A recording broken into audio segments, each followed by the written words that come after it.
legalizefreedom.com. Why are we here? Where do we come from? Where are we going? From the nature of reality to the future of humanity. Listen without limits. Unchain your brain. Change your thinking. Change your life. legalizefreedom.com.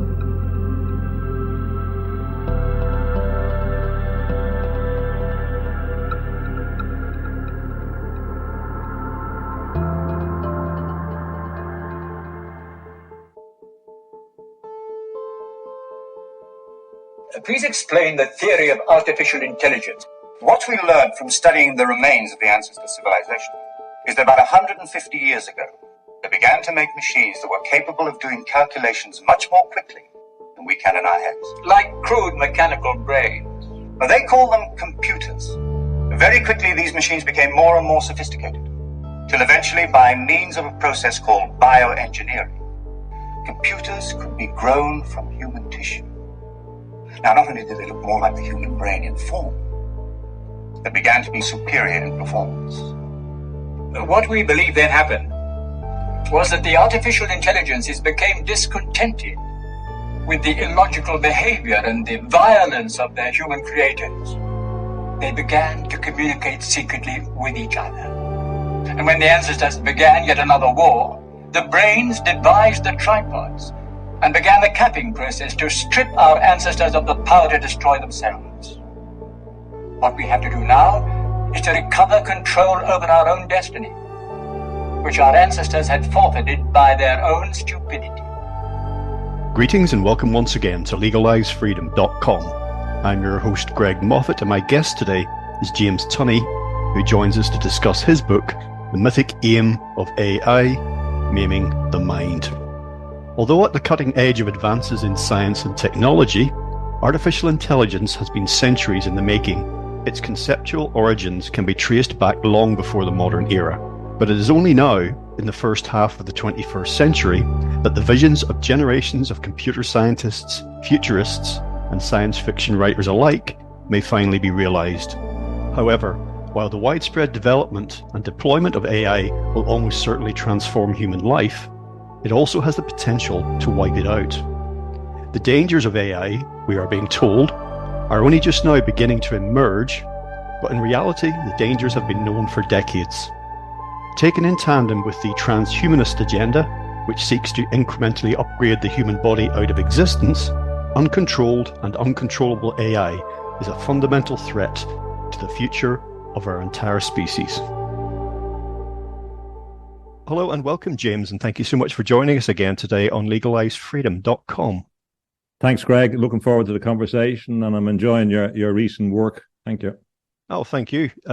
Likewise, I have to say, your new book is, I think it's the most important thing that you've written to date. It's entitled The Mythic Aim of AI, Maiming the Mind. AI, of course, being artificial intelligence. Before we dive into talking about that, as usual, just for listeners who are new to you, just give them a quick potted bio, let them know what you're about, where you're coming from. Well, my professional background was mainly in law, and I worked in contexts that were innovative and exploratory. So I was studying, for example, the international regulation of information technology in the 80s and things like mRNA when they came out in a legal context. So I've been interested in the regulatory issues, the governance issues, how these things are regulated. I left academia totally behind and law to concentrate on spirituality, on art and writing. I wasn't intending to get involved in these issues again, but my mystical journeys led me back to it, and we can't realize or avoid these forces, I realized. So it's led me back to focus on these issues and to try and bring some of the experience I know with the objective, with two goals in mind. One, that I believe that the greatest thing we have to focus on is spiritual evolution, that's the cause of the problems that we have, and it's also the solution. That's the light side of it. And the dark side is that we're facing the end of humanity with technology, literally the end of this species, humans as we know it. So I think all these issues, transhumanism, artificial intelligence, are relevant to that. It requires us to focus on what it means to be human and what we're going to potentially lose with this growth of governance. So that's the context in which I come to these issues. Now, we know that in human history and I would say human life in general, that the myths and stories are so important to us as part of our culture and society. Of course, in the modern age, a lot of people would deny that or dismiss it. Again, latching on to the idea of myth as just an ancient story that's basically untrue. That's not the meaning of myth at all, but it's become synonymous with that, as I say, in the modern age. But myths and the stories we tell ourselves about the past, present, and future continue to be really, really vital, whether we acknowledge that or not. And as you mentioned about us taking a wrong turn, I mean, it may be that, again, we're telling ourselves, we have modern myths that are not fit for purpose, and we're telling ourselves stories that are lies or impossible, whatever it happens to be. But in the context, and again mentioned in the title of your book, in the context of AI, in the early stages of the book, you're talking about advanced technology, artificial intelligence, and some of the transhumanist issues being spoken about in mythic terms, in ancient mythic terms. That's very interesting, I think. That'll probably be a bit of a curveball for a lot of people. So maybe we could I'll throw the floor open to you to get us into this any way you'd like to. Yeah, okay. Well, after I published the book, and recently in Britain, to take one example, there was a conference at Bletchley Park about AI safety in a global context, and how there was going to be an international approach to regulation, including China, of course. And there was also an interview by Elon Musk and the British Prime Minister, where the British Prime Minister was doing your job as an interviewer. And this was quite remarkable. But in the book, and beforehand, I have said you can predict what's happening in the debate, the current debate that's gone on for the last 6 months to a year in relation to artificial intelligence, because they are deliberately presenting artificial intelligence in mythic terms. And these are people who claim that they're involved and totally involved in the scientific paradigm. And remarkably, these are people that are talking in every sentence about things like magic. And I said, you can predict it. So I've argued that if I put a hypothesis out, I want it to be useful and robust in the sense that it's useful in relation to predicting how discourse happens. So lo and behold, when Elon Musk is talking to the Prime Minister of Britain, he does the usual thing, because the memo obviously went out from the intelligence agencies. Notice intelligence agencies and artificial intelligence have a fundamentally close connection, going back to John Dee and the Elizabethan era.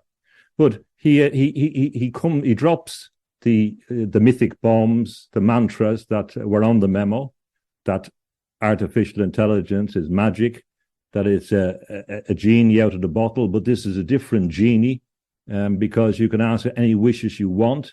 And the Prime Minister was squirming like an excited boy before Santa Claus when he was saying these things. And this is remarkable. So it was predictable a few months ago that this is the discourse, and Elon Musk didn't let me down in perpetuating this mythic language. And you say, well, why? And I noticed this early on, and you say, well, why are they talking in terms of myth? Now, myth, of course, has a number of meanings, and you've indicated that, but certainly the ancient context of stories that reveal something about our perception of the universe and cosmological context. And there's also the more popular sense modernly of a story which is false, something which is untrue, which gains that kind of currency. But here we have Elon Musk, who's meant to be the good guy. He's a good guy in comparison with the head of Google, who doesn't believe in that the human species is special, according to Elon Musk's reporting of the conversation, and I believe him to be telling the truth on that. A lot of these other guys don't believe that humans are special. Now, so you say, well, why are they talking in these mythic terms? Why are they doing that? And the reason is they're camouflaging the true nature of artificial intelligence. As well as that, we have a much deeper and frightening revelation from other people that are leading the way in artificial intelligence. Ben Goertzel, for example, in an interview a few months ago, said that that our artificial intelligence is trying to create God, essentially. So there's this deeper idea that they are forming a mythic world. We can see this in Yuval Noah Harari. So the mythic aim, there is a mythic aim, an aim of astonishing proportions, which lies behind this camouflaging of the present and past truth in relation to a myth about the future. And this is a myth that they are trying to manifest. And this is where they will be gods. There will be freedom. It will be their freedom. It will be a kind of freedom like Jimmy Savile talked about freedom, an ultimate freedom from control of other people. For the elites, it won't be for us. So we have a number of myths being, as well as those generalized mythic language. We have specific myths in the false sense, like the idea that AI is an independent phenomenon, the idea that it came from nowhere, the idea that it was found like a child in the basket, the idea that it has no history. It fits into a mythic paradigm of storytelling that's been written about by people like Otto Rank and Joseph Campbell, etc. And of course, it's a hero or potentially a villain in these stories. It draws on all these stories of monsters, of apocalypse, to represent it as a crucial force. And in representing as a crucial force, it's part of this effort to make AI a total system or involved in all argument. And as you've suggested, it fits into a load of myths that were explored by people like Mary Midgley in the United Kingdom, myths we live by, when she talked about the myth of progress, the myth of omniscience, for example, associated with scientism. She was very good on that.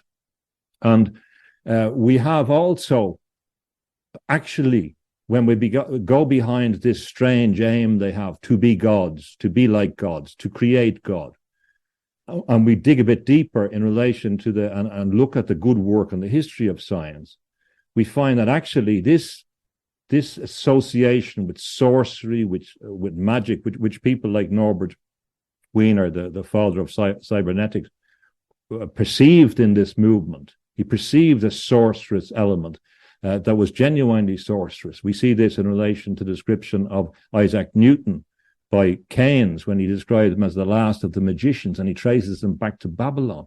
We see a strange preoccupation which begins to make sense underneath all this camouflaging in a kind of vague, infantile, mythic sales job to us. We see actually, when we dig a bit deeper in the history, a deep propulsion from myths associated with the Bible, and before that, myths associated with the Garden of Eden, myths associated with, in particular, the Tower of Babylon. And we find it in strange places.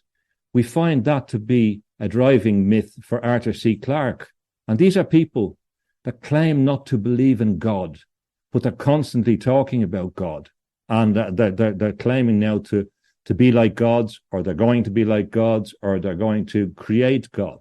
And what they're saying in this is, really, it's not that we don't believe in God, it's that we don't like that God that puts limitations on us. And that's why we prefer the rebel Prometheus as a mythic figure that drives us. So in summary, we have in the propaganda model now, we have a kind of infantilization of the public through mythic references, suggesting that AI came from nowhere, that all of a sudden, in 2023, that scientists realized that AI was potentially dangerous in the context of the fact that science fiction writers have been writing about this for decades and explaining that AI is a danger. And people like Arthur C. Clarke in 2001, A Space Odyssey, this is the central provision. Now we're meant to believe a great lie that they have suddenly realized is dangerous. Now, the point of all this is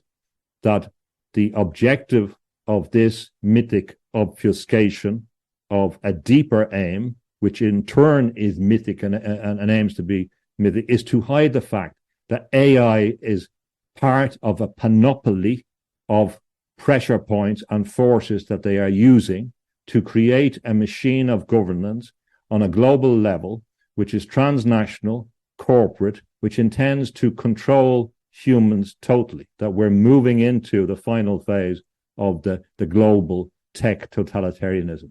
And that's why we have this great mythic story, this great subterfuge, camouflage, this great obfuscation of the true aim of AI, which is as part of the control mechanism, which is part of a multilateral strategy, which involves the whole thing, which links into all the other things that are apparently emerging, whether it be in the Ukraine or Afghanistan. These are all related pressure points. It's like a jiu-jitsu game or a judo grappling game where you're on the floor and the opponent shifts emphasis from trying to get your ankle to trying to get your knees or your arms or your neck, that they will put pressure on one point and then shift the emphasis.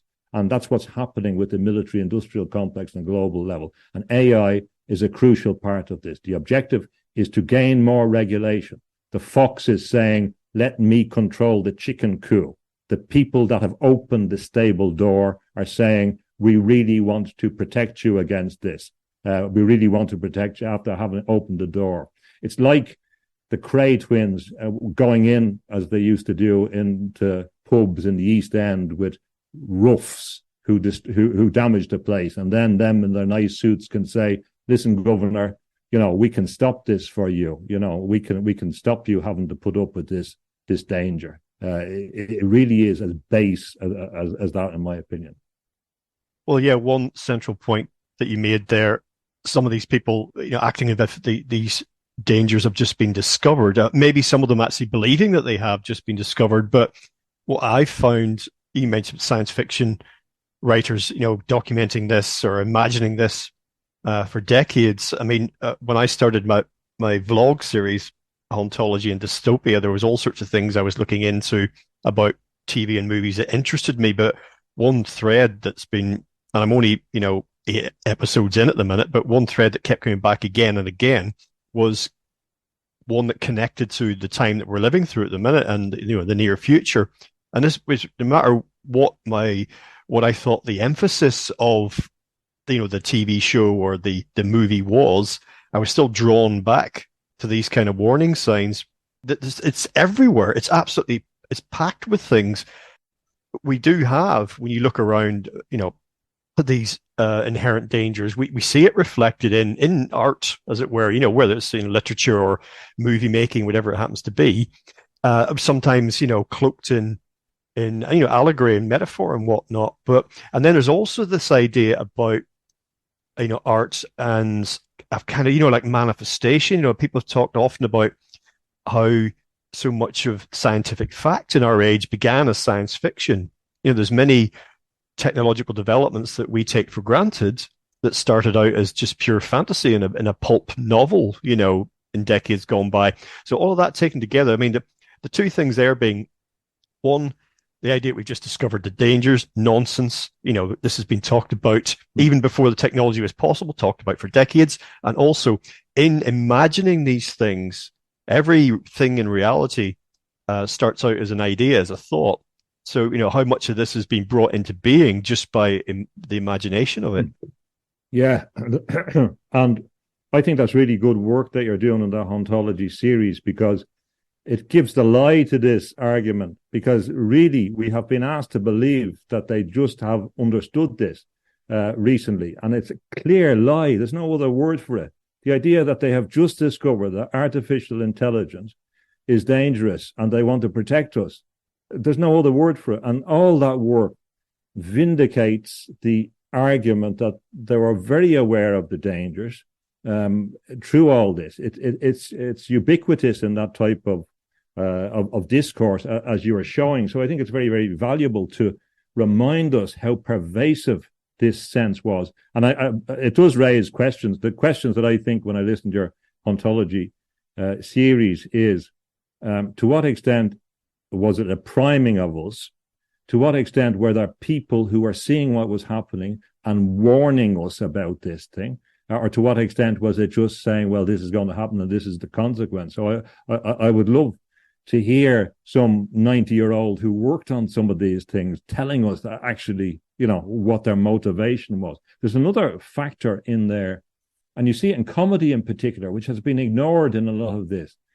I believe if you look at the theories of the propaganda model, that a lot of comic writers, if you see all the range of comic writers on some of the classic series, didn't realize that they were being prompted to present certain arguments. I'm more and more convinced that when comedy is studied in the future, we will find out that many of the comedy writers were being presented with much deeper arguments, and the comedy writers, thinking they were very clever, were actually useful idiots in this process. And I think I'll be able to prove that. I know a lot of people won't like that, but I really believe that it's important, and that when we look back at some of these series that seem prophetic, that actually there was really a deeper sociological point being presented in that.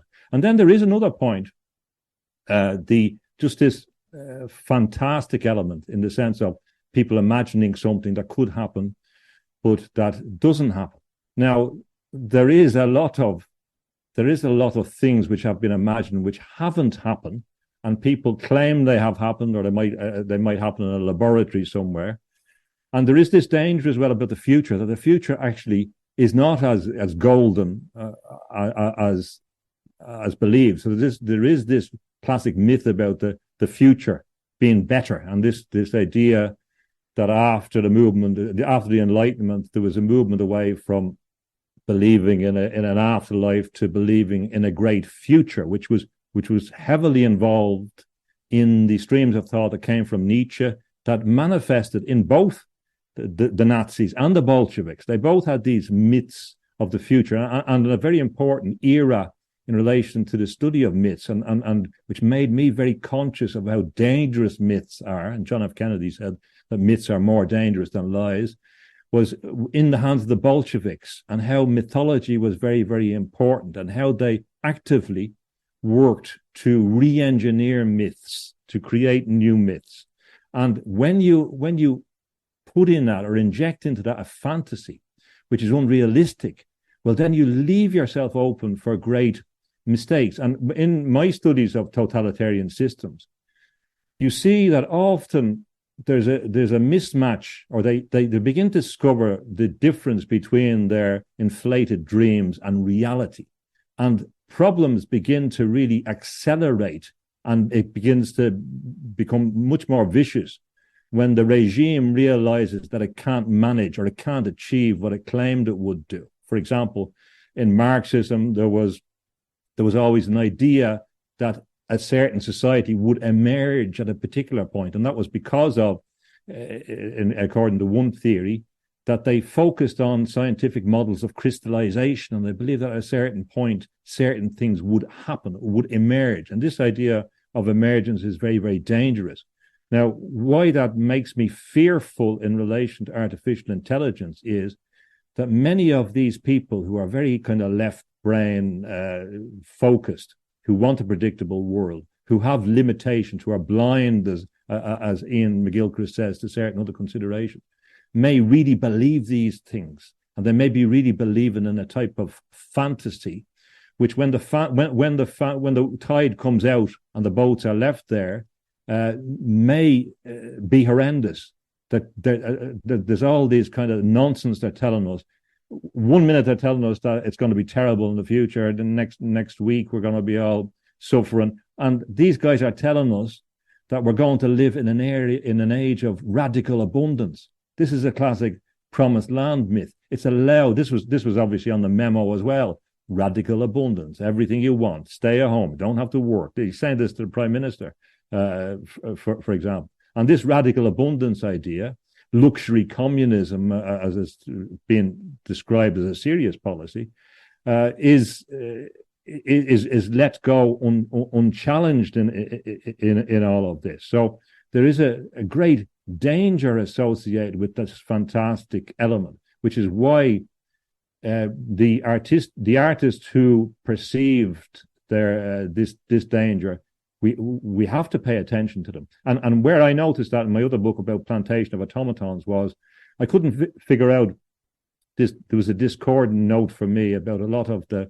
leaders in electronic music, and my conclusion was that they were kind of canaries in the coal mine, that they got into this industry, the electro computer context, and there was a profound kind of shock about it when they began to understand where it was going. You see, a lot of these figures, a lot of these musicians became depressed, their life ended, and I believe that they understood what was going to happen. They had a deep sense of the dystopian future that was emerging from these places. And Bletchley Park, excuse me, as I said, it's quite amazing that they chose Bletchley Park, because I say that a lot of the empire of the mind came from Bletchley Park through not the Enigma Code and that, but through the cooperation that happened about 1943, which was associated with Churchill and others transforming the British Empire into something different, using technology as had been planned beforehand, where they realized that they could transform via corporate form using the communications network. So that was my instinct about things. That was my instinct about the history of cybernetics and etc. And then when they have this conference in Bletchley Park, it kind of demonstrates that my hypothesis was not daft, that really this is where everything goes back to. This is where the surveillance global state really comes from. And it comes from a post-industrial transformation into the private context. So yeah, that work that you're doing is important.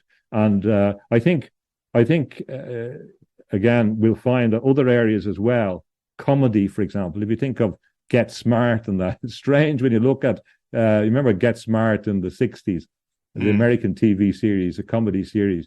There's some concepts in that seem to reflect some kind of reality from somewhere. How they got there, I don't know. And the last point on that, even the word smart, which is kind of comic, the word smart that was in that comedy series about espionage and intelligence services, and chaos and control, etc., the acronyms that they used. The word smart, its etymology is in the concept of pain. I'll say it again. The etymology of the word smart in English comes from the word pain. And I actually don't think that's an accident or something that should be easily forgotten. Well, when I think of smart, you said etymology, pain. Well, yeah, it was like, I'm going to put some of this ointment on your cut. It may smart a little. Yes, as it may hurt. It's a similar word in Swedish for that. Yeah. Yeah, but also, you look very smart in your new suit. I don't know. That's like, looking good. Looking, neat and tidy, and looking, that whole context. And then I remember when I was young, maybe if I was talking back to the adults, don't you be so smart.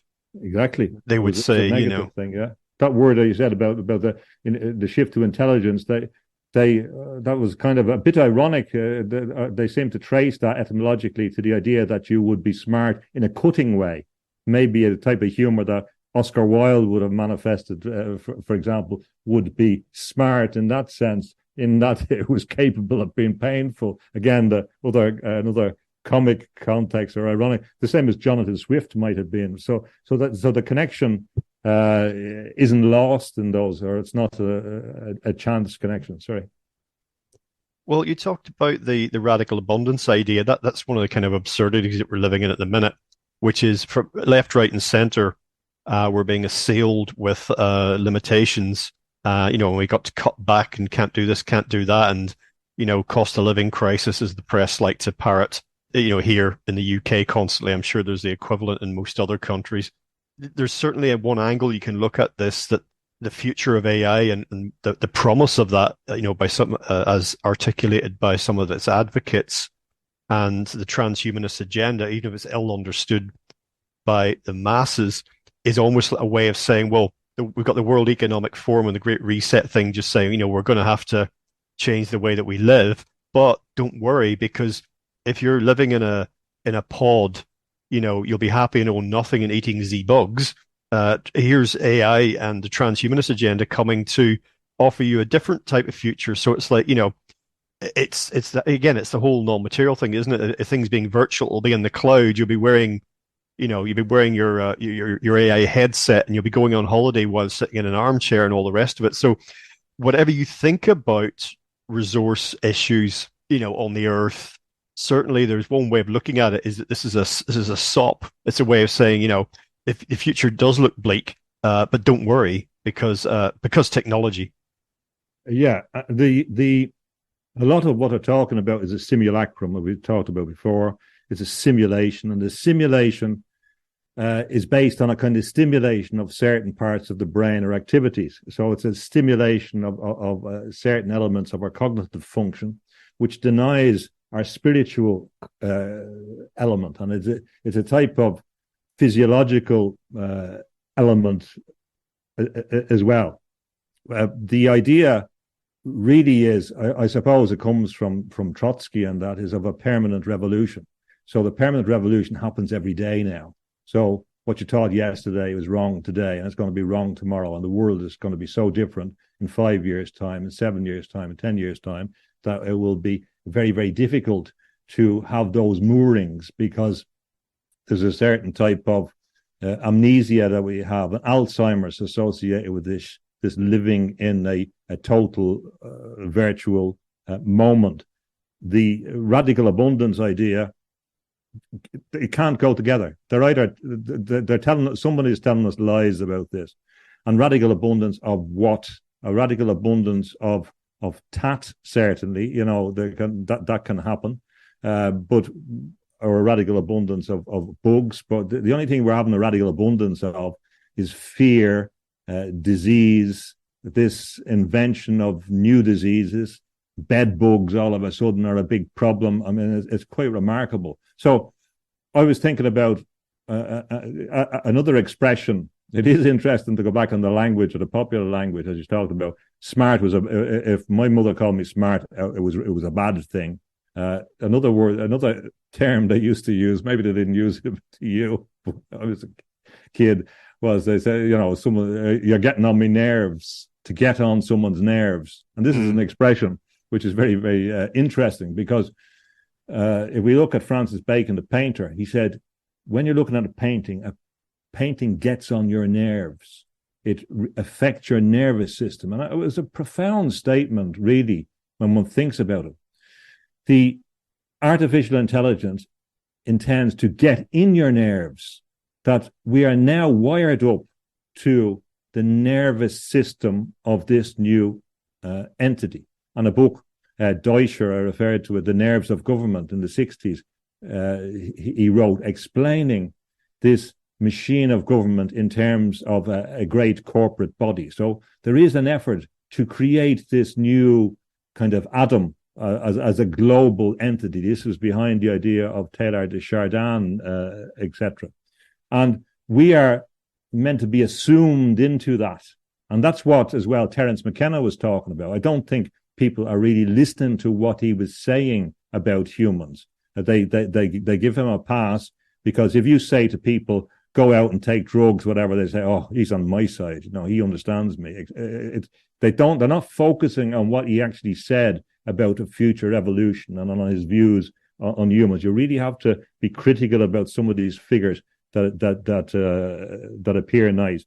But the idea that we're facing radical abundance is just a myth. It's just a story. And it's a story that journalists let go. They don't question it. And what I say now is that all of the people that haven't been involved, the clever people that are out there, the wonderful people that can distinguish reality from fantasy really have to get involved in this, that we really have to have a force of people, not organized. There was a great expression from Swedenborg about being secret agents of the Holy Spirit, secret agents of whatever, of the Spirit, secret agents. The idea that you work for a good cause, but you don't have to reveal that you're doing that. We're going to have a lot of people assisting in a kind of intellectual realignment of the world, in a critical force of opposition and a non-violent force, because otherwise we're going to be played by all these stories. It's so easy. The computers can tell them the stories to play us in this great simulation. Now, I know there's a lot of theory about we're living in a simulation. I don't believe that, but they're going to create something that will be a simulation, and we are certainly living in something that will be more and more like a computer game as our nervous system is integrated into this electronic nervous system.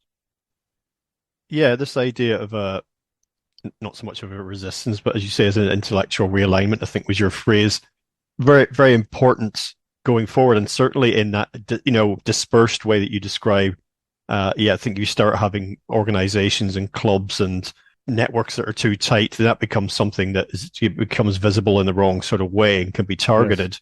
But I don't know if you have completely broken with your former legal circles, as it were, but I can imagine a situation where you might find yourself, socially or something with former colleagues, and they knew that we were having this conversation.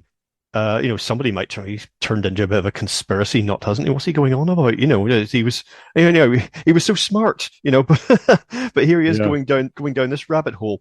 So I mentioned that because there's still such widespread lack of concern about these issues. And the thing is, this is against the background, as you say, of people like Elon Musk and lots of others, actually, and people who would know, people who are involved with this, talking about the dangers. Now, whatever agenda they might have, we can set aside for a second. But I mean, I was looking at a reading list of books from AI insiders, I say people who would know, and their books are varied in their themes, but each one of them has some kind of warning element to it. Even the ones that are going, this is, the future is bright. There's still always a chapter like, with an asterisk going, by the way, exceptions to this sort of thing. And some of them are outright just saying, the one, I can't remember the exact title. I think you referenced it, Our Final Invention, and that's at least 10 years old, that book. What we've got is this widespread lack of concern or even interest in these issues, against the background of there never being more people, whatever their intentions are, whatever their motivation is, saying we need to be very careful here. Yeah, you're right on that. And I made a big effort to not have links, because I knew I would have some commercial associations or opportunities, and some of them are very nice opportunities. I did some international work, and then when someone says, well, do you want to do some project in the Caribbean, it might have been nice, etc. So it was good not to have connections in that context. But you're right in relation to that. And the problem is that when you're in a system, it's very hard to see it from the outside. It's very hard to contextualize. And when it's done bit by bit, like the boiled frog, it can be hard to see. I do see some of the people I studied with, maintaining at least their consistency and their honor. And I see a lot of people that have been silent and obviously not critical of the system. I did see, interestingly, one old colleague who has done some interesting work on the growth of private armies. Now, that was a thing that I had no concept of. It just wasn't on my radar. And this remarkable growth of private armies in the world, it's unbelievable. This is a very important phenomenon, and it's one that you're kind of not expecting.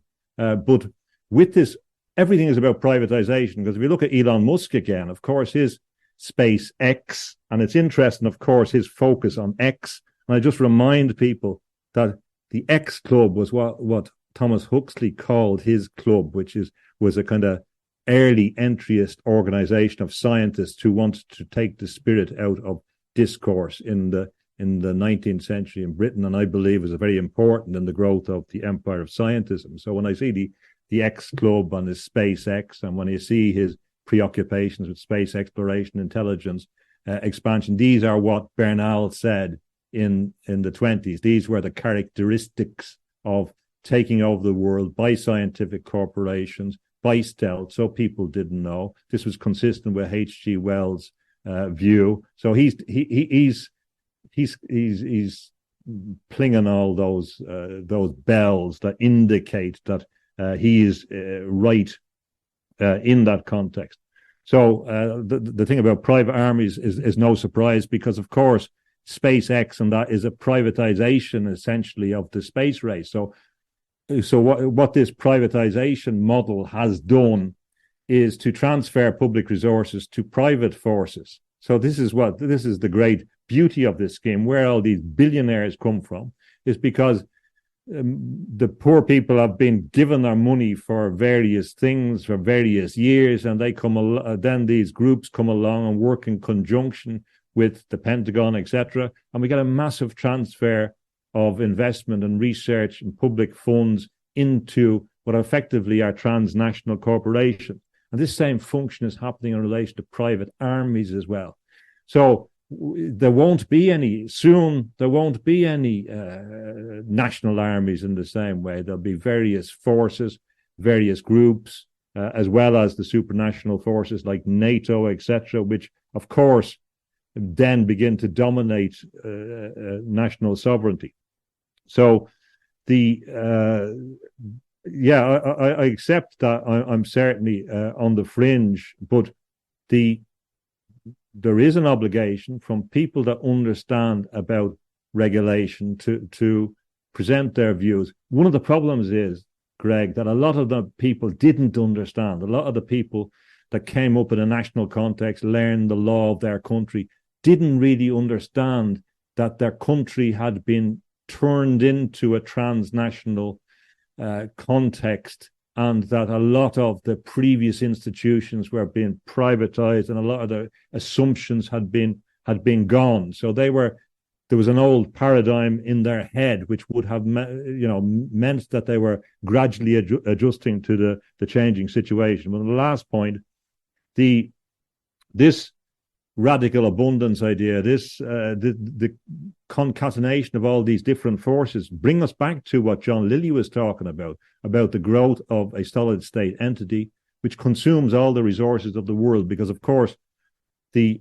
AI and the AI system and the network is very resource intensive, but we don't kind of see that, and that's why it's important to understand AI in context. And Kate Crawford, in her book Atlas of AI, is good on that, explaining how AI is not this independent force. That concludes part 1 of our interview. Part 2 will be available soon in the subscribers area at legalizefreedom.com. legalizefreedom.com